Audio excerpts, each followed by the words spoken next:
Good evening and welcome to On the Bywire. I am Dan Lewis and I'm here to bring you the news you know you can trust.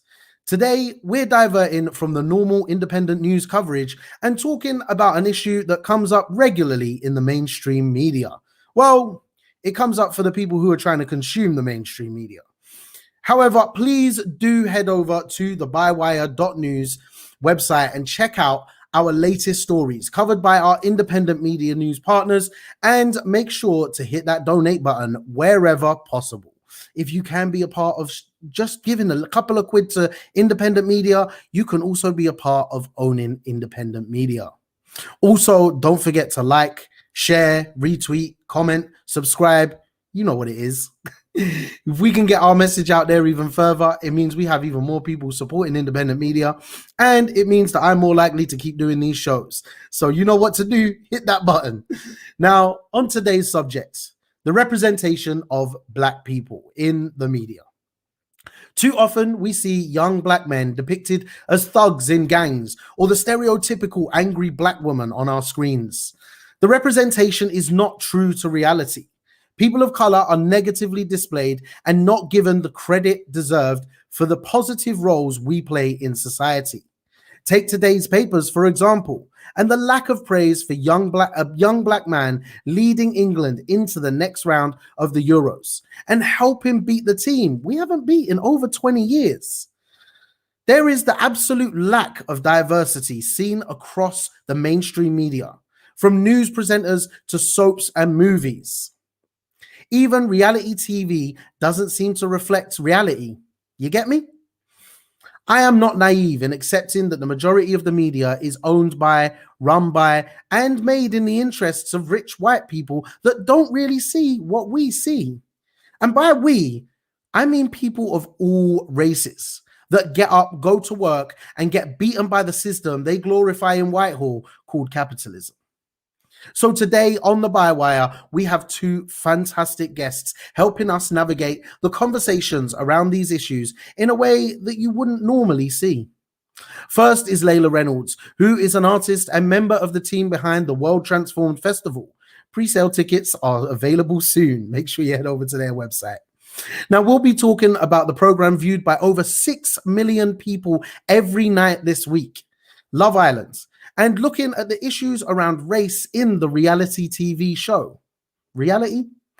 Then our live guest is a good friend of the show and a leading woman in the Black Lives Matter movement, along with many other skills on her belt, Chantel Lunt. And she will be having a chat with me about how the representation of Black people in the biggest newspapers just isn't up to scratch. First up, here's the conversation I had with Layla earlier today. And you've been watching Love Island this year, right? I absolutely have. Loving it. And you watch it every year, basically, right? Basically, yeah. For about 4 years, I would say now. Yeah. Is it? Yeah. Raw. 4 years of pain. Oh my days. Yeah. Come on. Like, so obviously there's reasons why you watch it, you get into it. Are you aiming to be the or mirror the perfection that we get put on this program, or are you watching it for other reasons? What is it that makes you watch this program? I do think it's a weird kind of escapism, to be honest. And I was a bit worried going into it this year that I would not really enjoy it in the same way that I had in previous years. I was like, maybe I've grown out of it, to be honest. I was like 20 when I started. I do love people watching. And that's one of the things I used to like about Big Brother. When it first started, it was like all about watching people in different kind of environments and stuff. And Love Island does that. But one thing I think about a lot of these programs, and as I've gotten older, I've noticed it more and more, is that they don't really reflect society today. I feel like when I go out, not everyone looks like the people that are on Love Island, because I have copped a couple episodes here and there, like, you know what I mean? They don't look like them, you know, physically, aesthetically. And then also I feel like the show, maybe it's changed a bit recently, but the show's pretty white, right? Extremely white, yeah. And culturally as well, like, I feel like on this show everyone has to behave a certain kind of way, and the only time I've ever seen that kind of way really is when I'm in, like, And I'm going back a few years now when I used to go Sugar Hut in Brentwood. Like, that's them ones that was there. I'm showing my age as well. Do you get me? Sugar Hut's the one in Tower, Yeah. So we used to go before Towie started. Oh god. Yeah, I'm showing my age, innit? What was his name? See, this is the other thing as well. Like Brian Bello, he was the black guy that won Big Brother. He was part of the reason I did go to Sugar Hut, though, because he was one of the people putting on nights there. And also we pretended to be Channel 4 once so we could get in and film a little thing for our college project. But less said about that. But yeah, like those kind of environments, they're not everyday environments. I understand what you mean about the escapism. Love Island, in a way, is forcing some kind of perfections on people. And I just wanted to explore that a bit more, especially in terms of like there is clearly the people that they bring on there are very white, and then it took a while before they started to get some black people on there. Then there's the whole conversation about the black girl getting picked last. What are your views on that? Tell me more. Yeah, I think to begin with, before we trash it completely, have to state that I love the show. Yeah, definitely. I also do think there is something to be said for, in general, how we treat shows that sort of depict like a predominantly working class cast and like a predominantly working class audience as well. So like it's quite cool that, and also like cool that there's shows that have a bit more access for people of working classes than other shows, like sort of reality and scripted reality-based shows, as we obviously know, is like privilege that comes from like running and like being involved in those shows. So that's quite nice. But I do think there is a race issue, like, and I think everyone knows that there's a race issue. Like, I think it's become not become super apparent this year, but like people are aware of it, and it's become apparent for the last few years. So they're looking out for it this year. But you have examples like a couple of years ago, Samira, who was the darkest skinned woman in the household, who there was an evening where on the episode where she was sort of crying to white woman about how she wasn't sort of conventionally attractive and wasn't seen to be conventionally attractive, and that kind of really sets the mold for the rest of the black women over the course of the years who are pit last. So there's a sort of selection ceremony every first episode, and every time the black woman is pit last. So Kaz this series, who is beautiful, I would say objectively probably the most attractive woman there. And repeatedly this happens. There's like a bit of a repeated pattern, which again reflects society, but I wouldn't say it's the healthiest message to be sending out there, particularly as Love Island has a young audience as well. And I think there's a bit of that. I think that's also reinforced by the black and mixed race men who clearly have some internalized issues around misogynoir that exists within them, because again there's a pattern where they never pick the black women, so we're not seeing any black love on screen really.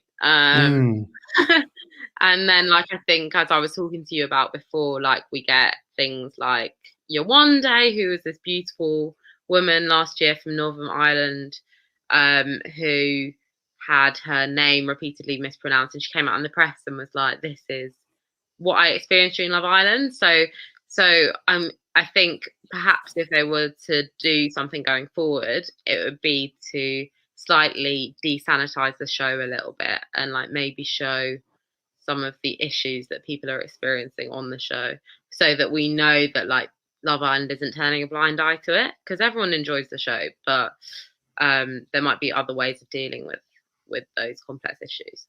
That's interesting. Like, you say about some of the issues, obviously the internal misogynoir for the men. Like the first thing I noticed, like for me with the men on this show, like I was just looking at the pictures of the contestants on there, and the men, to me, they're like that. And as a man, a mixed race man, I Yeah. see men that don't look like me, but that is in the media. It's always used as like that's the how a mixed race man looks. That's what a mixed race man should look like, and be that for women to find us attractive. And I I just think that mixed race or people of color, as a broader group, when we are accepted, we're accepted if we look a certain way. So when you're looking at the people of color that are selected, and this year the woman Kaz who's on there, there's again they're trying to say, look, there's one black woman in the group and she's going to look this way. What kind of an impact do you think that has on the people that are watching it? I think there's a couple of things here. Like, I think it's, for one, really interesting that they keep picking the same kind of mixed race black person. Mm-hmm. And I think that speaks to the fact that you watch First Dates on Channel 4, you watch something like a show like that, and people are like, my type is mixed race guys. And I don't think that a mainstream show that garners like 6 million viewers a night should be playing into that kind of fetish, personally. Yeah. I also think that it's a bit limiting. So we've spoken about how we both have like quite mixed heritages. Mine is not mixed. It's not mixed with white, and I think the assumption is often that mixed race people have like a mixed heritage that is with white, and Yeah. again, entering whiteness. And I think that that's a bit of a shame that we're only showing the same kind of like black, same kind of mixed race person. So there's a fetish aspect, and then there's the fact that we've got this sort of limited idea of what mixed race is. And I also think that there's this palatable form of blackness that means that you see a lot of the two-parent black contestants not being selected, but you see the mixed race black contestants not being selected, and that seemed to be fulfilling like some kind of black quota, which is sort of playing into colorist tendencies. But I think for a show as big as Love Island has a responsibility to be looking into, to be honest. Like they've had to deal with a lot of mental health stuff with the tragic issues around Caroline Flack and Mike and Sophie over the last few years. So they're looking at mental health, and they're looking at how reality shows impact people. And one of the traumas that people experience is how racially they're perceived, and how like racially these shows damage people. So they have a greater responsibility, I think, to be looking at the racial makeup of their shows. When you're producing media, and especially like you said, 6 million viewers, mainstream TV channels, you definitely have a responsibility. I feel that the mainstream media doesn't think they have that responsibility. And when we challenge them, they try and put it as like, oh, you're complaining again, you're the victim again, all that kind of stuff. It's like, look, we don't have a go at black people. We just don't platform them. Don't have a go at us. That's the kind of vibe I get. And obviously there's the headlines you see in the newspapers whenever there is some kind of racial issue that comes up, and they try and turn it into this like culture war and stuff. And it's like, no, this isn't culture. This is responsibility that the media hold. And you're saying about the responsibility that Love Island have. What steps do you think can be taken to get not just Love Island, ITV, or but any kind of media organization, production company, to start really thinking about the responsibility they have? There's something in me that's just like, if you're a black woman, I wouldn't go on there, to be honest. Like, I've had black women who I know who've been contacted to go on these shows, and have just said no, because it's just like, you're not in control of your narrative. None of these people are. But in particular, if you're a black woman, you're at risk of, I don't know, being portrayed as aggressive, being portrayed as out of order. Like, I remember Montana, who was on Love Island a few years ago. She, towards the end, started being portrayed. She was a fan favorite throughout the whole thing, and then she started being portrayed as conniving towards the end. And it was just like, it's just really sad to see how like a production company can like destroy your narrative. So I would personally say to a friend of mine who's going to go on there, don't do it. However, if you were to try and prove it internally, I would probably say we need more sort of legislation that means that these companies like have to fulfill certain quotas. I don't know if that's going to do the internal change, to be honest. Like, we've all seen companies like in the wake of Black Lives Matter do half-assed proposals about what they're going to do. So yeah, I don't know if I have the answers, to be honest. I'm kind of anti going on it. If you're a Black person, I don't think these companies, these organizations represent us, really. I'm 100% down with that. Like, I've spent a lot of my life doing stuff in and out of different types of media, whatever. So many jobs. Every job I've had, there's always me and one other Black person that started, and they always get confused between us. And like two jobs that come to mind, like the other Black person was darker skinned than me, very clear differences. I'm a round guy, he was a tall, slim guy, but they got our names confused all the time. And I feel like it's the same in the media. So I'm gonna put this out there. Do you think that also the consumers of this media should start boycotting it rather than just boycotting being a part of it? Do you think there's weight in that? I think you've seen kind of like how much influence, for instance, Black Twitter has had on like the discourse around Love Island, and I think the show producers have paid attention to that. So I think if as big a community as that did call for a boycott, it would probably have some impact. Yeah. The other side is creating our own media, creating our own Love Islands, where it is people of color led. Do you think there's a space for that? Do you think there's an opportunity to do it? And if so, will you fund my business to do it now? But do you think there's a space to be able to really start creating a lot more media that's led, owned, and created by people of color? Are You the One did super well, and like I know it's an American show, and like lots of people over here streamed it and like tried to get on board with it and like watched it, and it wasn't promoted over here at all. So there is like a real hunger for like shows that are like Love Island, that are as fun and like light-hearted as Love Island, but like aren't just the mainstream heterosexual, body normative, white normative. So yeah, I think what I'm saying is probably there should just be some more kind of alternatives that we create. That is the other issue that's glaring us in the face. When I talk about reflecting society, you got a load of straight people on TV. Like, if I look at my friendship groups and stuff, it's not like that anymore. yeah, come on, get on with the bike crew. Bi isn't selfish, it's a vibe. It just said like everyone was calling for more like different sexualities in Love Island, and they were like, it would be a logistical issue if we did that, which I mean, it's really sad because they could have just made a whole bi season or a whole homosexual season or like a queer season or whatever, or just a season for everyone, or a season for everyone. Like, what they choose to do is just do the same season, to be honest. They perceive there to be no appetite for it, so they're not doing it.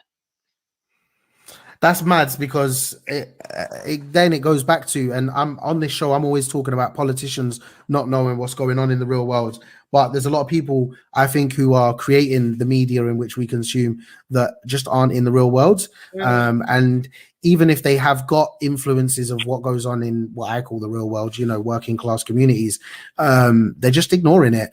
They're trying to set their own narrative, and it feels that they're pushing it in a direction so that it can fit to the norms of capitalism, really, because at the end of the day, capitalism cannot thrive when there are not male and female units creating baby units that then become worker units, isn't it? Exactly. And I think that's the deep-rooted issue, really, behind a lot of this. It's those norms that need to be created for capital to thrive. The show itself, you're going to keep watching it. When people are looking at the show, obviously, what kind of steps can people really be taking then, going back to that question, when they are consuming it? What should they be conscious of? And the kind of things that they can support online out there, do you think, not just online, but whatever, wherever, sorry, that they can, start to have conversations about this, create the conversations, and actually start to influence other people so that it gets to those people in the mainstream media that are creating these norms? That is such a good question. I feel like just view it critically, to be honest. I think that comment on it as much as you can. It's a funny show, like it's a light-hearted show. So you don't have to be too deep about it, but there are problems there, so you can't be taking it too seriously. Also, if you're watching it with a child, which I hope you're not, but like a young person, like keep bloody pushing into them that this is not a great mode of living. So yeah, just be critical. I think just be aware that it's crap telly, it's not anything to live your life by. Layla, thank you so much for coming on the show and having a chat with us about it. Obviously, you're going to be watching Love Island as this airs. So I'll be looking forward to maybe catching up with you in a week or two, seeing how things have gone, what kind of issues have come up, and really getting into that conversation about how you're going to fund my new multi-sexual, multi-racial Love Islands. We're going to call it Black Islands. Black and Bi Islands. Okay.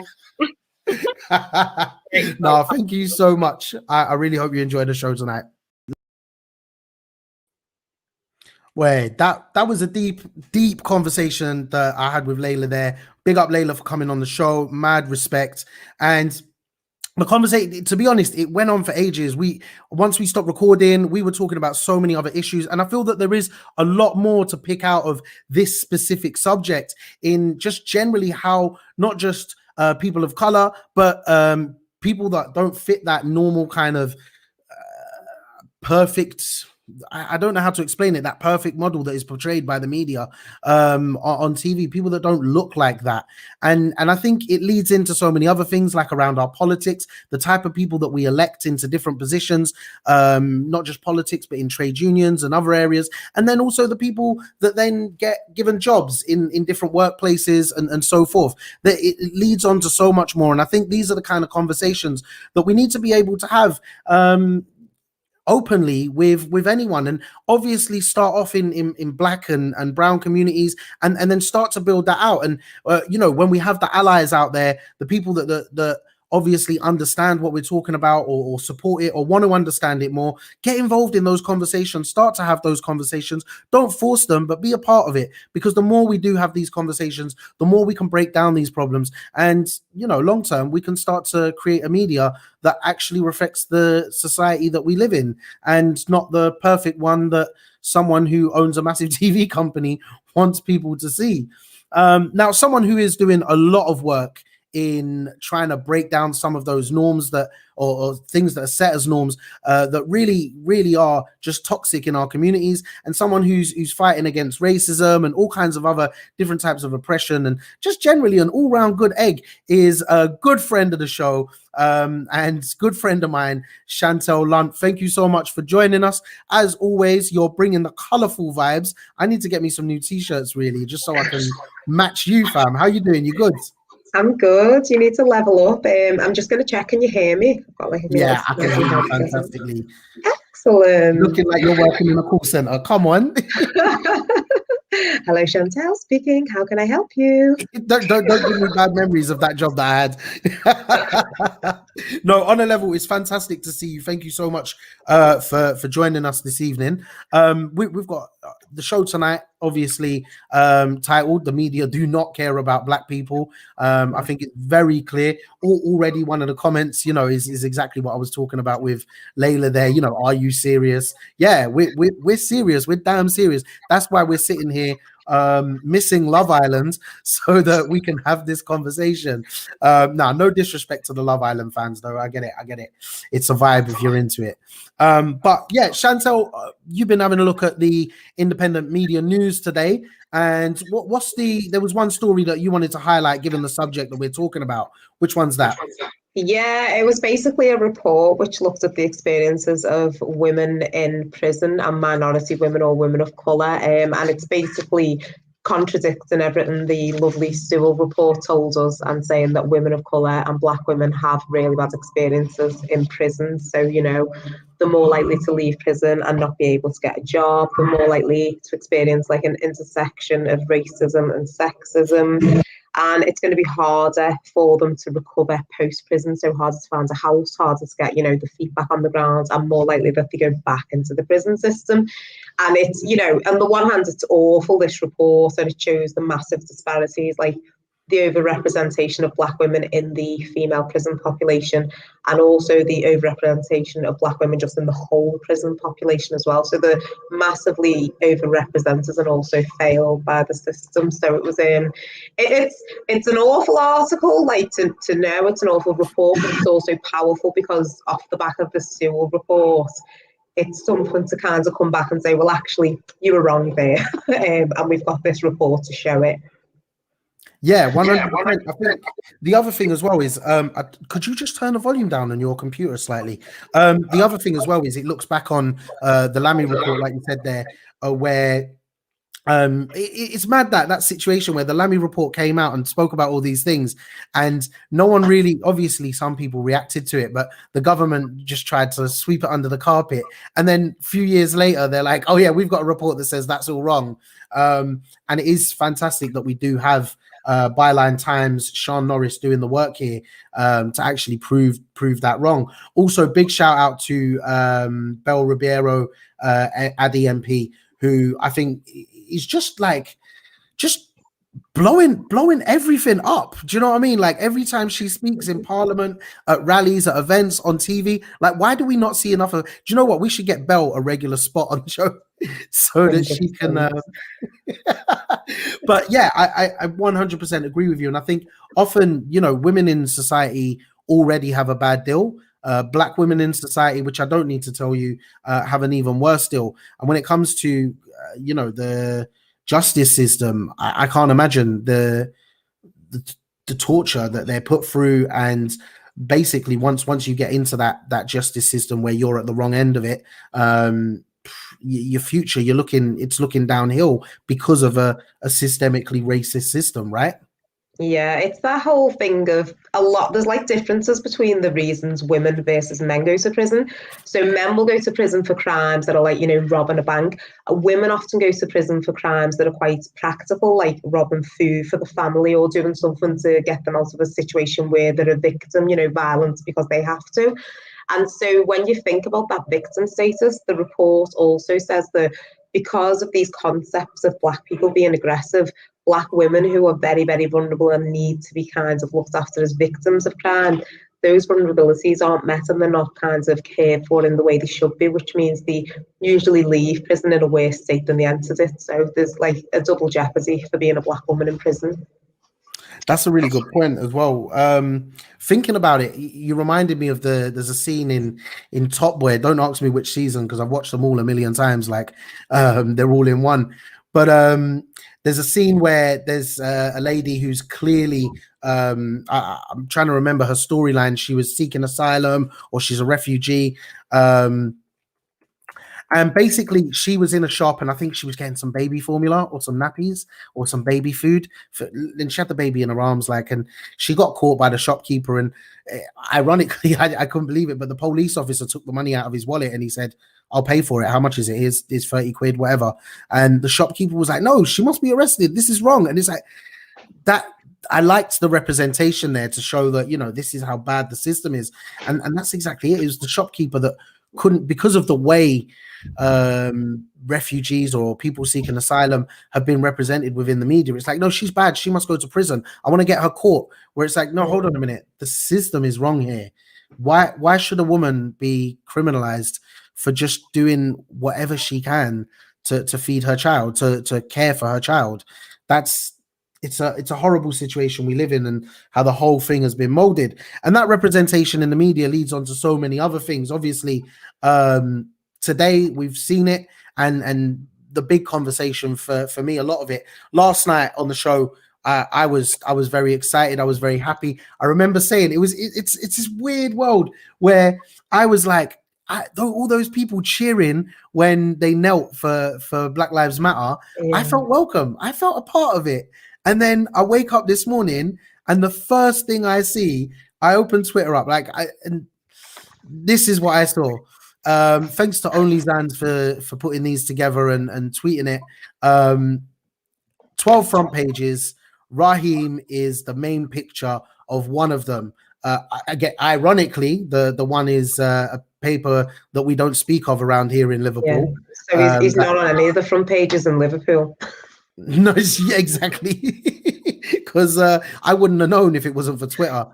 Yeah. And like, what a world we live in, where they will literally just ignore the fact that it was a black man that, you know, that first goal, the effort he's put in, and he's had a hard time. Like, he could have turned around and said, "Nah, not my country or not my people, whatever." You know what I mean? He could have, after the way he's been treated, he could have been like, "No," but he's gone out there and he's played hard.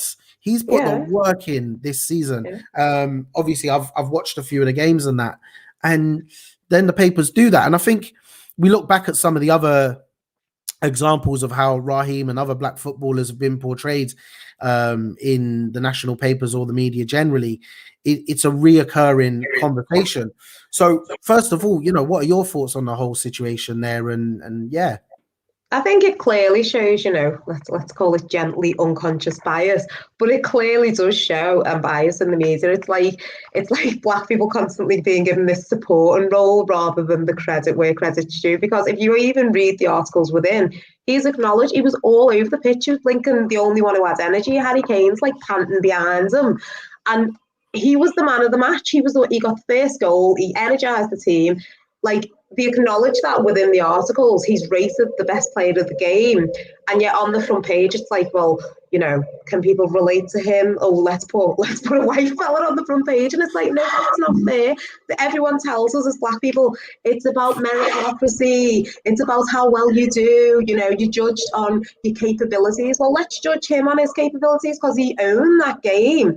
It was absolutely amazing. Yet when you report on it, there's an editorial decision there that goes, oh, hang on a minute, let's not put the actual best player and the one who sort of won the game for us on the front. Let's put the poster boy who has to be a white person. And that's why society is so problematic. And, you know, you can extend that conversation to Lewis Hamilton. He is by far the best Formula One player this country has had. If he was white, we would have Lewis Hamilton Day. If he was white, we would be lining the streets for him. But because he's black, there's this perception of non-Britishness, and, you know, we can't celebrate him. They talk about his arrogance. They talk about him in terms of, you know, being too wealthy. And he's doing things that all other white athletes do. Yet he's held to different standards, and they don't celebrate him the way we know that they would if he was a white athlete. And so the way Raheem Sterling's being treated is just an unfortunate symptom of the way society treats black people in general. It's, you know, do well but don't shout about it, but also don't tell us about the oppression that you're facing either. And the football's like a really good analogy for that, because it's like, well, no, Raheem, you can't kneel because of the oppression your people are facing. We'll clap you when you do well, but don't get above your station. And it was just, it shows how far we've got to go as a society, and definitely within those newspapers and those teams, there needs to be kinds of some unconscious bias training. Yeah, there's some of that unconscious bias training. I feel like the unconscious bias training, a lot of the time they're unconsciously asleep when they're doing it. Like, you know, I think about other stories like recently, and I'm sure there's stories across the UK like this, but Divock Origi, footballer, recently, as a thank you to Liverpool as a city and the football club, has turned around and paid for, I think it's some scholarships for people to be able to go to university, and people to access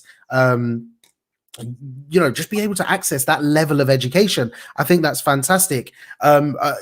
We can go outside of football and look at the work that Stormzy's doing to try and get young black people able to publish books and get young black people into, is it Oxford or Cambridge or is it Oxbridge? I don't know, one of them. One of the posh ones. Do you know what I mean?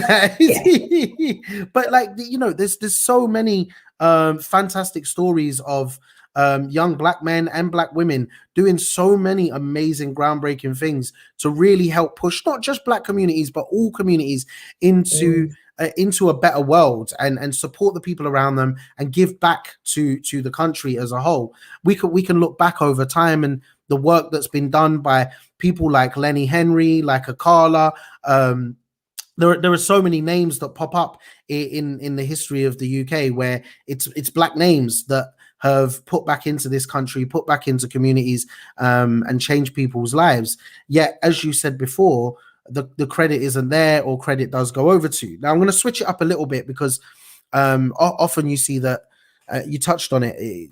That there are, and the point I'm going to is black creatives often will do things and then they'll be stolen. Recently, we saw on TikTok, there was the black TikTok decided to boycott it for a weekend when Megan Thee Stallions, that name always names just in general, but Megan Thee Stallion released her new song, and a lot of the black female creators decided to boycott TikTok and not create a new trend, because too often the dances they've created or have been appropriated or stolen by white creators, and they're the ones who have ended up getting the credit for it, going on TV, big TV shows and all that kind of stuff, and no credit given to them. And I wonder, and I dipped into this conversation a little bit with Layla before, but is it time that we start boycotting the mainstream media in one way or another and start creating more of our own media, like so many are already? I'm not discrediting the people who are doing that, but is it time that we need a black media that is integrated? There's white people on there, there's brown people on there, everything, you know what I mean? But it is solely more media that's created by black people. And I'm fully aware that we have many black creatives in the media industry creating their own industries, but I feel like we need to start boycotting some of the mainstream media so that we can put more time and more money and more effort into black media. What are your thoughts on that? Yeah, I do think, and I think on a level, a lot of people are moving away from the mainstream media. Like, I'll see a headline, but I'll try and find it from like an independent or, Galdem or a magazine that's a bit more aligned with my kinds of views and my ethos. And I think boycotting it is one thing to make them sit up and think, because you know as well as I do, it's very white dominated, the mainstream media. We only need to look at the COVID interviews and the PM question time to see how many black reporters are standing up, because I count quite regularly, and it's like one finger, like a year, maybe I'll see one black reporter. So there's a lot of work that needs to be done. And I do think that the best way to do that is to vote with our feet. As you say, there's a lot of amazing kinds of black media outlets, independents coming up there. So we can have a high quality of news, as we're seeing from the articles we've discussed today, a high quality of news that's been made by people who've got like a real world view, and people who aren't going to kind of whitewash what we're reading and what we're learning about the world. So I do think we should move away from mainstream media, and I think a lot more and more people are, because it's so obvious sometimes, some of the reporting, you're like, oh, come on, you only need to look at the Meghan Markle reporting compared to, Kate, and just looking at the way they reported on these two princesses, like the avocado between the Daily Mail, the way they spoke about Katie and an avocado compared to Meghan. You could literally put them together and go, there's the racism, do you know what I mean? There's what we're talking about. And we laugh, but it's not funny, because it's all for representation. And then on the flip side, you've got things like Mark Duggan, who was, when he was murdered, they used pictures which shows him looking really, really aggressive and really, really tough. But there's actually cropped a picture of him at his one of his children's graves, and he didn't look aggressive and tough. He was actually really sad, and he had a teddy in his hands, but the media cropped the teddy out, so that all you could see was this kind of negative expression on his face, which sort of reinforced this narrative of him as this thug. And we're done with that. And I think BLM has kind of, and a lot of the movements that have happened over the past year have woken people up and made people realise, okay, we can make an impact, but we can also make an impact on these people who are accepting our money, accepting our clicks, accepting our streams, but doing nothing for our communities and continuing to gaslight us. So I do think it's very powerful to just step away. If we're not getting representation, if there's consistent inaccuracies and unconscious bias being peddled, then we've got publications where we can go to. We've got diverse publications, we've got sensitive publications, we've got publications that are telling the truth. Even we've got that now. It's called independent media. Bywire.news, check it out. It's the truth. You're the one you can trust. No, I fully appreciate your comments there, 100%. One of the things I think is that it does come from a lot of us having conversations within our own, circles, communities, encouraging people to share it. And I credit you. Obviously, I see a lot of your posts. You will spend the time to find something that isn't one of those mainstream articles. And Dev was speaking about it on the show recently. I only share as well. I make a point of doing that. And even to the point where when people do share stuff, I might privately message them in the most politest way, and I'll say, hey, here's an even more in-depth coverage of that specific story. One of my favorite, well, two of my favorites is Declassified and Byline. I shouldn't really say that, but I just love the detail they go into, them guys. But and I think when it comes to black media as well, it's about making a point of sharing those things every day, making a point of it. Don't let it slip. Black media isn't just there for Black History Month. It's there for all year round. You listed out a few before. I think that's us promoting them. We don't need to wait for people with loads of followers to promote in independent Black media. If we all do it, you can wait for someone with 50,000 followers, or you could find 500 people with 1,000 followers and just do it that way. You know what I mean? There's ways of being able to promote these publications. Now, before we do wrap up the show, obviously there's that Black Lives Matter is a movement that is talking about changing a lot of these issues, and they don't get the best representation in the media or even by politicians, because they're seen as a moment rather than what they are as a movement. And for people specifically who have watched tonight's show, and they're not Black, white people who are allies and want to do more to support Black people and actually challenge this kind of media, what are the best ways that you think that people can, it's not about proving their allyship, but actually using their allyship, using their white privilege to be able to break down the racial issues or the racism in the media, and also start to bring about change within white communities? I think it's, like you say, sort of in relation to the, gaining momentum for smaller kinds of outlets, but it's those small actions. I think people sometimes feel like being an anti-racist is a big gesture, but it's those everyday actions that are actually more powerful. So it's, having a conversation with not the people who are like-minded, but, your racist uncle and people who are struggling to understand why their behaviour is wrong, having those hard conversations, with as many people as you can come across in work, in your workplace, putting your neck out there and supporting people who are challenging sort of behaviour that's inappropriate or challenging things that are happening that you clearly know are about racism or are about prejudice. And in relation to the media, it's a little bit like the habit we've developed in Liverpool of never sharing articles from a certain kind of news outlet.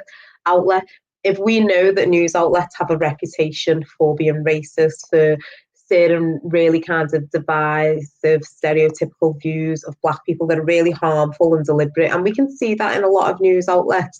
If we know that a newspaper's notorious for that and it does it regularly, then we don't share their articles anymore because we're not going to continue to platform that news outlet. So I'd say look to, your Black community and the platforms like Merseyside BLM Alliance to see what we're sharing and what we're putting out there, because while we do share some mainstream media outlets, it's kind of from a pool of about 2, and then we share from other kinds of media outlets. And so we have places that we trust and we know sometimes say one of the mainstream media outlets might put a tokenistic nice article out about Black people, but there's 10 articles following that are calling us all kinds. So those articles don't even get shared. So it's knowing kind of the scope of what these outlets are about and these newspapers are about, and reinforcing kinds of narratives that aren't harmful and just full of lies. So I'd say just look to your Black community, look to your social media pages like Merseyside BLM Alliance, and take everyday actions, just everyday small actions, because those grand gesture moments, there aren't many of them. It's not often people attack us in the streets. It's the tiny files and knives stuff that we have to deal with, and that's where the power lies, through conversations and small actions. 100%. I can't disagree with you at all. The other thing of you know, if I can add on to that, is that take this into your workplaces, schools, colleges, wherever it may be.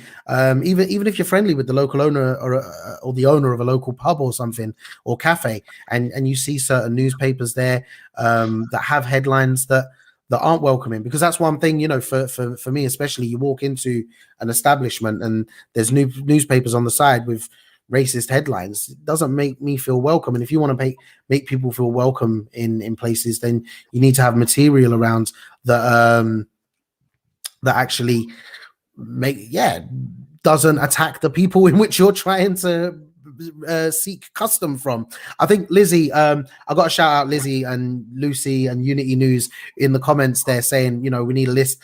There are lists out there. We need to publish them more, definitely. I think this is an open conversation. I'm happy to leave this on Twitter as well, you know, and carry on the conversation about how we do that. But even in your trade unions, you know, where you do have democratic structures, put it forwards, you know, whether it's a motion or whatever it might be. Say, you know, I move that we don't support the Daily Mail because it's racist. I presume most of the people who watch this show don't have any interaction with that publication that we spoke about earlier. Obviously, I wouldn't know what they do because we don't see it around here. If you now come around here, blood. Now, Chantel, thanks so much for coming on the show tonight. Really appreciate, as always, your contributions are so valuable and they make great social media content because everyone loves you. Real talk. Thanks for having me, Dan. Thank you. I look forward to catching up with you later on. Look after yourself. Boy, do you know what? Like, sometimes you just got to stop the normal role and get down and have some gritty conversations.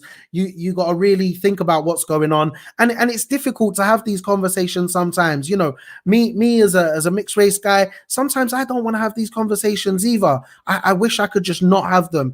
And I think in independent media and the stuff that we do here on the Bywire show is we will do stuff that you won't see in the mainstream media. We provide you with news that you know you can trust. It's my little tagline. Do you guys like it? Let me know in the comments. But but yeah, we're gonna do that, and we'll continue to do that with issues that maybe I'm not normally au fait with. Get guests on here speaking about these things. So thanks so much for everyone who's tuned in tonight. Really appreciate it. If you can, hit that donate button on bywire.news. Help us doing what we love to do, which is bring you news that you know I'm not gonna do. But also hit the like button, hit the share button. Don't know, you know what it is. This is on the Bywire News. I'm Dan Lewis. Thanks to everyone involved, and big up the team. Peace and love, my people.